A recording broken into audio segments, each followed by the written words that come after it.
Kau benci pada kotamu yang suka mematikan lampu. Cahaya tak pernah cukup di kotamu. Pabriknya yang selalu kegelapan tenaga tak pernah bisa memproduksi cahaya cukup.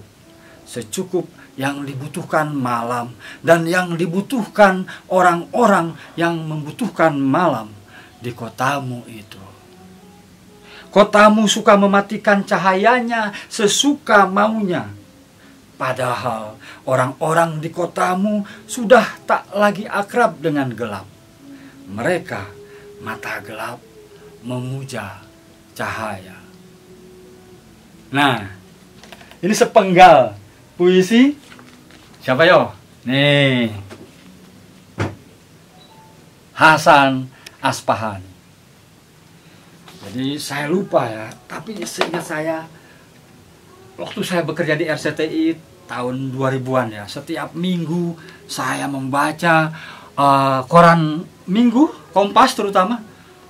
Puisi-puisi Hasan Aspahani tidak pernah berhenti, terus menerus. Barangkali 1 bulan 1 kali, kadangkala 2 minggu 1 kali. Selalu ada puisi Hasan Aspahani di koran minggu. Saya tentu tertarik, siapa Hasan Aspahani?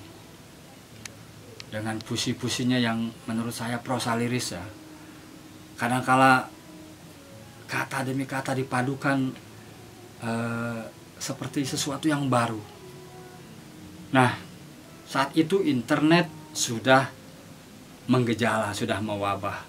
Masih email, mailing list. Saya mencoba tiba-tiba menemukan nama dia. Kalau tidak salah di mailing list Cyber Sastra kalau tidak salah. Nah, saya lupa persisnya, Temu Sastrawan Indonesia di Tanjung Pinang, Batam, di Kepulauan Riau. Apakah 2011, apakah 2010, saya lupa. Saya melihat seseorang sedang duduk di depan. Lalu saya bertanya kepada orang itu, betulkah itu Hasan Aspahani? Kata sastrawan itu, ya betul. Saya dekati dia, saat itu dia sedang berbincang-bincang kalau nggak salah dengan Joko Pinurbo, Hasan Aspahani, siapa lagi ya? Adalah sastrawan-sastrawan, penyair-penyair ternama saat itu. Saya tepuk pundaknya, lalu dia membalik, lalu saya mengenalkan diri. Saya Golagong, kamu Hasan Aspahani. Dan di luar dugaan saya dia senang, lalu dia menyalami saya, kemudian mengajak saya keluar, mengajak Toto Estradik dan Nanang Suryadi. Nanang Suryadi itu penyair Banten yang tinggal lama di Malang. Sekarang juga dia domisili di Malang, nggak mau balik. Nang, kapan pulang, Nang? Ingat gak Nang peristiwa di Tanjung Pinang itu? Saya, Toto, Hasan Aspahani, dan Nanang. Lalu kami makan malam di kafe terbuka, kalau nggak salah menghadap laut. Hasan Aspahani bilang seperti ini, anggap aja malam ini saya mentraktir kalian, mentraktir saya, Toto, Nanang. Anggap saja ini sebagai pengganti beasiswa, kata dia.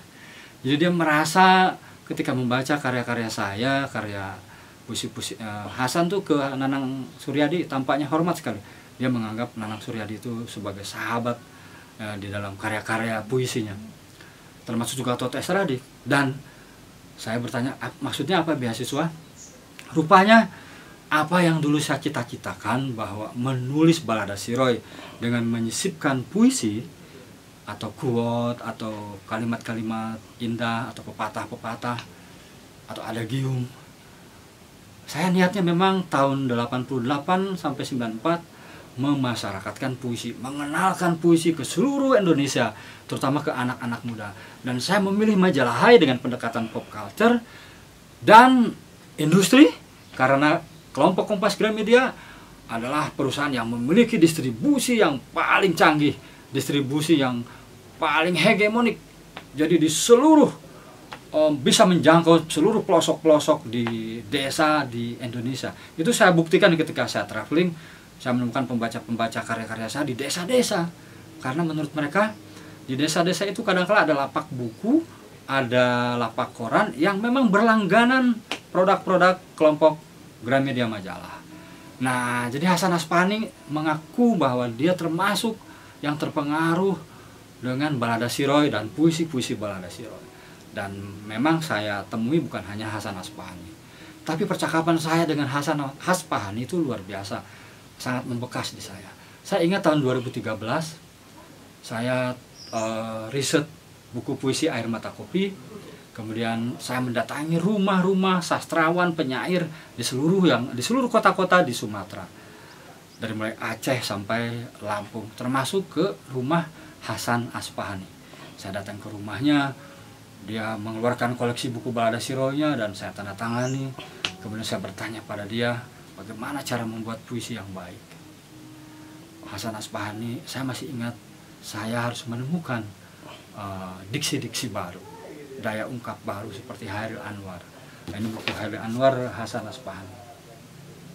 Jadi belajar menulis puisi atau cerpen kepada siapa saja. Jadi saya selama 53 hari di Sumatera banyak belajar ke para penulis di Sumatera. Gustave Sangkai, Durce Alisa, LK Ara, Yusri Jalakawe, Fahrunas Ajabar, Beni Arnas, SB di Setiawan, Anwar Putra Bayu, Rida Kalyamsi, Marhalim Jaini. Cuman Esa Tegar Putra gagal karena saat itu dia tidak ada di rumahnya. Nah, jadi yang menarik lagi, tiba-tiba buku Balada Siroy difilmkan oleh Fajar Nugros. Dan siapa coba development story-nya?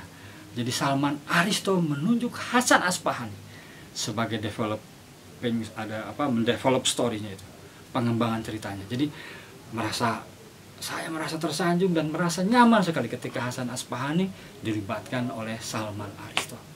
Begitulah hidup dunia kecil.